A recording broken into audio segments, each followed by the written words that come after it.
자, 여러분 한 주간 어떻게 생활을 하셨습니까? 우리 랩런트들은 아마 추석 연휴 때 지금 푹 쉬고 계실 거예요. 그쵸? 저는 추석이라고 해서 특별히 달라진 게 없더라고요. 추석이긴 한데 주말 끼고 주일이 끼고 하니까 어디 뭐 갈 수도 없고 똑같이 그냥 평소와 같은 추석 연휴를 보내고 있는데요. 이 이야기를 왜 하냐면 추석이기 때문에 우리가 금요 찬양 기도회도 쉬고 토요일 날 이제 뭐 핵심도 없고 그리고 토요일에 있는 우리 이제 미션홈이나 이런 프로그램들을 다 쉬었어요. 그렇게 하나씩 하나씩 쉬다 보니까 내가 점점 나사가 풀리는 거예요. 내가 점점 느슨해지는 거예요. 제가 그걸 느꼈거든요. 그래서 말씀을 준비하고 이제 이번 주에 찬양을 준비하고 하는데 내가 그 준비하는데 그 집중하는 데까지 시간이 굉장히 오래 걸리더라고요. 나도 모르게 풀려져 있는 그 나사를 쪼이는 데까지 시간이 굉장히 많이 걸렸어요. 그런데 그 생각이 드는 거예요. 아, 우리 랩런트들은 어떨까? 우리 랩런트들을 놓고 이제 기도하면서 생각할 때 내가 하나님 자녀라는 거 혹시 까먹고 있지 않을까? 내 신분과 권세, 하나님 자녀라는 이 확실한 신분과 권세를 명절을 지내면서 놀다 보니까 쉬다 보니까 예배를 안 드리고 그 속에 있다 보니까 잊어먹고 있지는 않을까. 추석뿐만 아니라 평소에도 이런 일들이 많이 있을 것 같아요. 전 둘 중에 하나라고 생각하거든요. 내가 하나님 자녀인데 놀다 보니까 까먹었어. 아니면 그냥 평소에도 늘 까먹고 지내가지고 특별히 까먹을 게 없는 거야. 그냥 내가 하나님 자녀인지 세상 사람인지 내가 랩런트인지 세상에 속한 그런 어린이인지 청소년인지 애초에 그런 생각 자체를 할 필요가 없는 거죠. 늘 까먹고 있으니까. 그렇다면 우리가 어떻게 해야겠습니까? 나에게 약속하신 하나님 자녀의 신분과 권세를 계속해서 확인하고 확신하고 그것을 다시 우리가 갱신하고 돌이키고 혹시라도 내가 잊고 있었다면 다시 한번 기억하게 하시고 그게 우리의 예배의 주 목적입니다. 여러분들이 예배를 드리면서 계속해서 여러분 자신을 갱신하시기 바랍니다. 계속 뭔가 침전물이 생기잖아요. 우리가 휘저어주지 않으면. 계속해서 여러분들을 휘젓고 돌리고 돌려서 내가 누구인지 내가 어떤 사람인지 여러분들이 그걸 꼭 기억하시기 바랍니다. 나는 누구인가? 우리는 정체성이라고 얘기를 많이 하죠. 그런데 내가 누구인지 나의 이 신분과 권세를 사실 우리가 굉장히 많이 잊고 있는 것 같아요. 자, 여러분 하나님 자녀의 7가지 축복 기억하십니까? 우리 구원의 길 할 때 쓰도록 빽빽하게 많이 썼잖아요. 예전에 우리 50번씩 쓰고 하면은 상금도 받고 막 그랬었는데 그쵸? 50번씩 썼던 사람 있습니까? 예전에 내가 50번 써가지고 상금 받겠다 했던 사람. 우리 랩런트들이 꽤 많이 썼던 걸로 아는데 사실 그 우리가 밖에 나가서 알바하는 거에 비하면 시급은 정말 얼마 되지도 않는 저거 일이었어요. 근데 우리의 영적인 생명이 채워지는 시간이었기 때문에 자, 하나님 자녀의 신분과 권세, 성령의 내주, 성령이 내 안에 살아계신다. 나는 하나님 자녀다. 성령 인도, 내 안에 계시는 성령께서 나를 인도하신다. 성령의 역사, 내 안에 계시는 성령, 내 안에 계시는 예수 그리스도 이름으로 우리가 기도할 때 하나님께서는 그 기도를 들으시고 응답하신다. 성령, 내주, 인도, 역사. 그리고 또 뭐가 있습니까? 흑암이 결박되죠. 우리가 기도할 때 우리 현장에 있는 모든 흑암이 결박되는 능력을 하나님이 우리에게 주셨어요. 흑암이 결박되고 그리고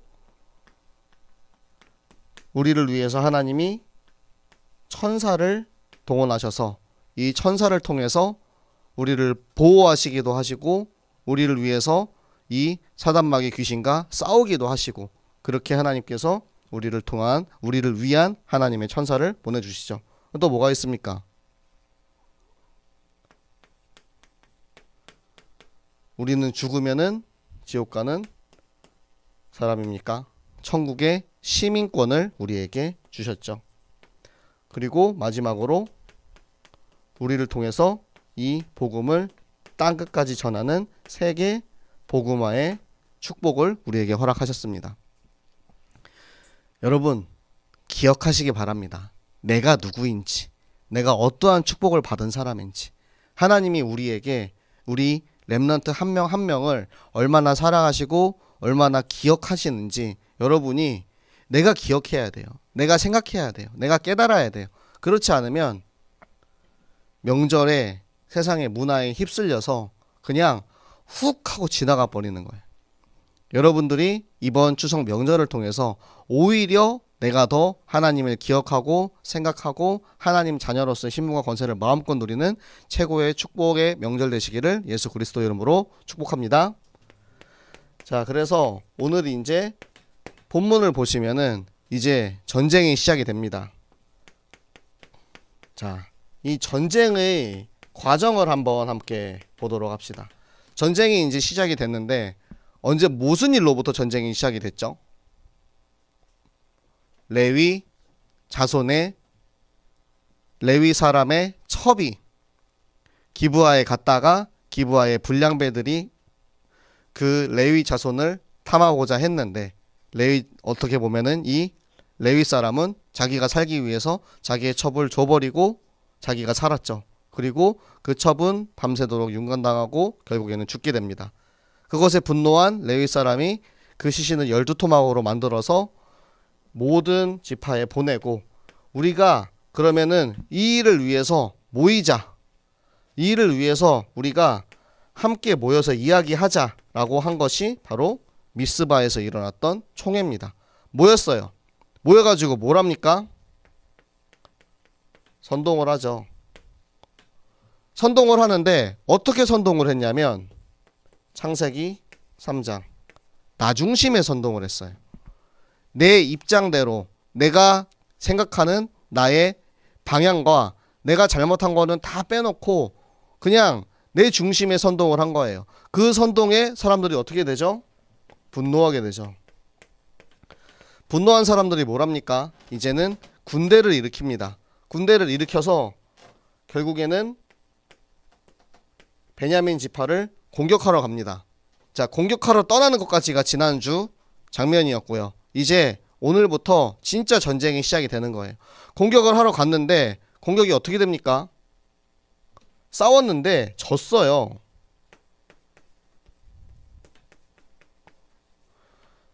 (40만) 명의 군인이 모여서 그 중에 10분의 1 4만 명이 이제 저 베냐민 지파 기브아 땅을 쳐들어 갑니다. 4만 명이 모여가지고 쳐들어 갔는데 결과가 어떻게 됐냐? 첫째 날은 그 중에 2만 2천 명이 죽게 됩니다. 2만 2천 명이 죽었어요. 그러니까 이스라엘 사람들 어떻게 합니까? 스스로 자기들을 다시 일어나서 다시 모였다고 했어요. 아니야, 우리 할 수 있어. 할 수 있어. 다시 모여보자 하고 둘째 날 어떻게 됩니까? 18,000명이 죽게 됩니다. 너무 정확한 숫자 아닌가요? 22,000 더하기 18,000 몇입니까? 4만 명이 첫째 날, 둘째 날 이틀 동안 이 베냐민을 모이기 위해 베냐민을 치기 위해서 모였던 40만 명 중에 10분의 1인 4만 명이 그대로 다 죽게 된 거예요. 왜 패배했을까요? 왜 졌을까요? 압도적인 전력의 우세를 가지고 사기도 충만해가지고 분노에 휩싸여서 저들을 우리가 다 죽여버리자 하고 쳐들어갔는데 왜 질 수밖에 없었습니까? 베냐민이 싸움을 잘해서? 돌팔매질을 잘해서? 왼손잡이 특수부대가 있어서 졌습니까? 이 과정을 보시면 우리가 속지 말아야 할 부분이 있어요. 이 사람들이 하나님한테 물어보거든요. 하나님, 누가 먼저 공격할까요? 그러니까 하나님이 유다 지파가 먼저 가서 해라 이야기했어요. 근데 하나님이 시키는 대로 가는데 왜 졌어요? 하나님한테 물어보고 했잖아요. 우리 그동안 배웠던 거 그거 아닙니까? 하나님이 시키는 대로 하면 다 되는 거 아닙니까? 하나님이 가라는 대로 가서 싸우는데 왜 22,000명이나 죽었습니까? 이 부분을 우리 렘넌트들 명확하게 알고 있어야 돼요. 제일 중요한 부분이 있지만 제일 중요한 부분은 제가 조금 이따 얘기하고, 우리 평소에 우리의 그런 삶의 패턴을 잘 보셔야 돼요. 여러분 기도하긴 하죠, 그쵸? 기도 아예 안 하진 않을 거예요. 기도하는데 보통은 우리의 기도가, 하나님을 향한 기도가 답정너예요. 이미 나는 정해놨어. 하나님, 저 이번에 고등학교 좋은 데 가고 싶어요. 대학교 좋은 데 가고 싶어요. 대학교 여기 가고 싶어요. 보내주세요. 이미 내가 하고 싶은 거, 내가 생각한 거, 내가 이미 다 결정하고 이야기하는 거예요. 여러분들 부모님들과의 대화는 그렇지 않습니까, 혹시? 엄마, 나 이번에 피아노 학원 다닐 거야. 피아노 학원 보내줘. 엄마, 나 이번에 태권도 학원 다닐 거야. 태권도 학원 보내줘. 보통 우리가 대화라는 것을 할 때는 이 대화에 대한 목적이 있잖아요. 물어보고 그 뜻의 의견을 구하는 것이 아니고 난 이거 할 거야 라고 이미 결정해 놓은 거예요. 혹시라도 여러분들의 대화의 방법이 이렇게 됐다라면 여러분들 스스로를 돌아보시기 바랍니다. 요즘 뭐 자녀들 자식 이기는 부모 없다고 부모님들이 막 잘해주세요. 뭐 해달라 그러면 다 해주고, 뭐 학원도 다 보내주고, 필요한 것도 다 사주고. 하나님 아버지와 자녀인 우리들 간의 관계도 그렇습니까? 하나님이 우리에게 굉장히 많은 것을 다 주세요. 축복도 주시고, 우리와 함께 하시고, 우리에게 생명도 주시고, 모든 것을 다 주셨어요. 그런데 우리는 하염없이 땡깡만 부리고 있는 거예요. 계속해서 달라고. 뭐라고 하나님께 물어봅니까? 하나님, 우리가 공격하러 갈 건데 누가 먼저 갈까요? 이 방법이 맞아요? 여러분 보기에는 맞습니까? 하나님, 우리는 저 베냐민을 다 죽이기로 이미 결정했어요. 그런데 공격하러 갈 건데 그 중에 누가 먼저 갈까요? 이 질문이 무슨 질문이냐 이거예요. 하나님의 뜻을 구하는 질문입니까? 완전히 내 생각에 가득해서, 내 아집에 가득해서 이미 우리는 이렇게 할 거니까 하나님 그렇게 아세요, 이 말입니다. 왜 이렇게밖에 될 수가 없었을까요? 왜 이스라엘 민족이 왜 이렇게 될 수밖에 없었을까요? 이들에게는 피의 제사가 없었어요. 예수 그리스도의 피의 제사가 없이 하나님의 뜻과 하나님의 길을 묻는 것이 아니고 내 생각과 내 방법과 나로 가득하기 때문에 실패할 수밖에 없는 전쟁을 하고 있는 것입니다. 4만 명이 아니고 40만 명이 다 쳐들어갔어도 졌을 거예요. 왜? 이들이 정말 가장 중요한 걸 빼먹고 있었기 때문에. 우리 렘넌트 여러분, 내 안에 흐르는 예수 그리스도의 피를 확신합니까? 예수님 내 안에 계시잖아요. 예수님 내 안에 계시다라는 건 사실은 우리가 구호로 이야기할 수 있어요. 예수님 어디에 계세요? 그쵸, 바로 나오죠. 이거는 거의 반사적으로 나와요. 예수님 내 마음속에라는 그 답이 우리 모든 렘넌트들이 정말 자신있게 대답할 수 있는 말이야. 그런데 여러분 생각해 보세요. 예수 그리스도께서 십자가에서 흘리신 그 피의 보혈이 지금 내 안에 흐르고 있는지, 그게 무슨 의미인지 우리가 그걸 알아야 돼요. 피는 무엇을 의미합니까? 대속을 의미합니다. 내가 원래는 죽어야 되는데 하나님을 떠나서 사단에게 속아서 이 뱀에게, 사단에게 속고 하나님을 떠난 우리가 죽어야 되는데, 내가 피를 흘려야 되는데, 우리를 위해서 구약시대에는 양을 잡고 소를 잡고 동물의 피로 그 죄를 대신 이제 담당했다면, 예수 그리스도께서 나를 위해서 이 땅에 오시고 말씀이 육신이 되어 이 땅에 오신 그리스도께서 십자가에서 흘리신 그 피의 능력으로 우리는 그 피로 우리의 구원을 얻은 것입니다. 우리의 죄사함을 얻은 것입니다. 그 피가 지금 내 안에 흐르고 있는 거예요. 그 피의 능력이 없이, 그 제사가 없이 지금 한 이 전쟁은 무조건 질 수밖에 없는 전쟁인 것입니다. 내 안에 흐르고 있는 예수 그리스도의 피를 모르고 그 피를 누리지 못하고 여러분이 세상 속에 나가면 세상에서 질 수밖에 없는 거예요.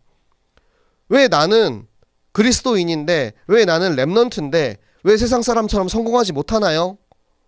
왜 나는 하나님 자녀인데 왜 늘 세상 사람들에게 항상 끌려다니기만 하고 기독교인이라고 욕먹고 왜 항상 사람들에게 늘 그렇게 눈치만 보고 살아야 됩니까? 내 안에 흐르는 피의 권세의 능력을 확실하게 우리가 알고 붙잡고 누리고 있으면 절대 패배하지 않습니다. 여러분들이 그 확신이 있으셔야 돼요. 내 안에 흐르는 그 예수 그리스도의 피의 능력으로 하나님께서 보내신 그 아들 예수 그리스도, 모든 문제 해결자는 거기서 나오는 거예요. 모든 문제 해결자는 그냥 나오는 게 아니에요. 하나님, 우리 시험 잘 보게 해주세요. 하나님, 이번에 제가 사고를 쳤는데 하나님 이거 해결해 주세요. 이게 문제 해결자가 아니에요. 근본 문제가 해결된 우리가, 이 하나님을 떠난 그 근본의 문제가 해결된 우리가 그 복음 안에 있을 때 하나님께서는 그 모든 것을 다 책임지시는 것입니다. 이것에 대한 확신이 여러분이 있을 때, 이 피의 제사가 있을 때, 그리고 나서 전쟁이 어떻게 됩니까? 모든 이스라엘 백성이 여호와 앞에 나와서 금식하고 무릎 꿇고 기도한 거예요. 예배를 드린 거예요. 속건제와 번제를 드림으로써, 하나님 앞에 화목제를 드림으로써 이 모든 죄를 사하고 하나님 앞에 이제 다시 시작하는 겁니다. 이게 뭐냐면, 우리 번제와 화목제가 여러분들에게 회복되어야 됩니다. 이거는 우리가 지금 드리고 있는 예배예요. 번제가 무엇이냐? 번제는 하나님과 나와의 관계를 회복하는 것을 뜻합니다. 우리가 제물을 하나님 앞에 가지고 와서 다 태워버려요. 다 태워버려서 그 하나님께 향기로운 그 향을 올려드리는 거예요. 나와 하나님과의 잃어버린 관계, 실추되었던 관계를 회복하고, 화목제는 무엇입니까? 피를 뿌리고 제물을 드림으로써 그 피, 예수 그리스도께서 나와 하나님과의 관계를 화목하게 하시는 것입니다. 그게 예배의 이유입니다. 하나님 앞에 내가 잃어버렸던 관계를 회복하고 나와 하나님과의 관계가 화목해짐으로써 나와 하나님과의 관계가 더욱더 끈끈해지고 1대1의 관계를 이어갈 수 있는 것, 그것이 참 예배의 역할이고 그것이 피의 제사, 그 예배의 참 의미인 것입니다. 여러분들이 여기서부터 이제 시작하는 거예요. 그 전에 했던 것들, 그 전에 싸웠던 것들, 22,000명이 죽고 18,000명이 죽고 40,000명이 다 죽어버렸던 그 이전의 것들은 이미 다 잊어버리고 이제 이 예배부터, 이 제사부터, 그리스도의 피로부터 다시 시작하는 것입니다. 하나님은 기다리고 계세요. 시인하고 인정하고 나오기를 기다리고 계세요. 금식을 왜 합니까? 내가 금식을 했다는 것, 회개했다는 것은 알겠다는 거예요. 하나님, 알겠어요. 내가 잘못한 거 알겠어요. 내가 시인하고 인정하고 나의 부족한 부분들 하나님 고백하고 나갈 테니까 하나님 이제 다시 시작하게 해주세요. 하나님의 말씀으로, 하나님의 명령으로, 하나님의 뜻대로 나를 다시 시작하게 하여 주시옵소서. 그것이 나의 고백입니다. 그것이 우리의 새로운 시작입니다. 그리고 이게 바로 진정한 소통입니다. 여러분, 기도를 마음껏 하시기 바랍니다. 하나님 앞에 많이 기도하세요. 그리고 기도할 때 꼭 주의해야 할 것 한 가지, 답정너에 기도를 하지 마세요. 내가 보통 일방통행을 많이 해요. 기도할 때 우리의 기도가 하나님 이거 하게 해주세요, 하나님 저거 주세요, 하나님 이거는 이렇게 됐으니까 이렇게 할게요, 이런 일방통행의 기도가 아니고, 여러분들 하나님의 음성을 듣기 위한 기도를 하시기 바랍니다. 하나님 나에게 어떻게 말씀하시지? 내 귀에 음성으로 때려 박는 그 음성이 아니고 하나님께 기도하면 하나님께서 예배를 통해서, 말씀을 통해서, 하나님의 말씀인 성경을 통해서, 혹은 하나님의 천사를 통해서, 사람을 통해서 하나님이 우리에게 응답을 해주세요. 듣는 기도를 하시기 바랍니다. 그래서 하나님과의 관계를 집중하세요. 집중하지 않으면 들을 수 없어요. 그냥 일방적으로 막 이렇게 랩처럼 막 빠바바바바 하는 그런 기도는 내가 말하느라 듣지를 못한다니까요. 집중하시고 하나님과의 관계를 회복하시기 바랍니다. 피의 제사를 회복하시기 바랍니다. 예배를 회복하시기 바랍니다. 그래서 이 예배를 통해서 하나님이 나에게 알려주시는 하나님의 음성을 듣고 우리의 기도가 어떻게 응답되어 가고 있는지 우리 렘넌트들이 전부 다 그것을 확인하시기 바랍니다. 그러면 여러분들 신앙생활이 재밌어져요. 저라고 모든 기도에 하나님이 다 명확하게 그 기도를 알려주실까요? 기도하면 할수록 하나님의 뜻을 조금씩 더 알아가는 거예요. 기도하면서 아, 하나님의 마음이 이렇구나. 이 렘넌트 한 명을 놓고 기도하면서 이 렘넌트를 향한 하나님의 마음이 이렇구나. 한 명 한 명 우리가 이제 기도하고 그렇게 했잖아요. 전에도. 그렇게 여러분들을 놓고 기도할 때, 그렇게 여러분들이 여러분의 일을 놓고, 여러분 현장의 영혼을 놓고, 여러분들을 놓고 기도할 때 하나님께서는 이 예배를 받으시고 결국에는 이 강단을 통해서 가장 중요한 하나님의 명령을 우리에게 듣게 하십니다. 여러분들이 하나님과 소통하는 렘넌트, 하나님과 교제하는 렘넌트. 여러분 핸드폰 갖고 있잖아요. 옛날에는 여러분 시티폰이란 게 있었어요. 전화를 받을 수는 없고 걸 수밖에 없어. 여러분들이 말하기에 듣기에는 너무 이제 옛날 이야기 같은데 말만 하는 거예요, 시티폰은. 근데 물론 내가 전화를 걸면 그 사람이랑 통화를 할 수 있는데 나는 전화를 오직 걸기밖에 못해. 그런 반쪽짜리 신앙생활 하실 겁니까? 요즘 스마트폰은 너무 좋아서 영상통화까지 다 되는데 이제 조금 더 기술이 발달되면 홀로그램으로 진짜 내 앞에서 대화하는 것처럼 이 사람이 이렇게 뿅 하고 나와가지고 대화하는 그런 시대도 올 거예요. 그렇게 미디어가 계속해서 발달해가고 있어요. 그런데 그 미디어 발달하는 가장 기본적인 것, 시 공간을 초월하는 하나님께서 지금 내 안에 예수 그리스도로 성령으로 함께 계시다라는 거. 그러면 스마트폰도 필요 없고요. 홀로그램도 필요 없고 과학기술도 필요 없어요. 하나님과 나와의 연결고리는 그냥 기도 하나면 됩니다. 여러분들이 나를 위해서 십자가에서 흘리신 예수 그리스도의 피의 제사를 회복하고 하나님과 나와의 1대1의 관계를 온전하게 세우는 모든 렘넌트들 되시기를 예수 그리스도 이름으로 축복합니다.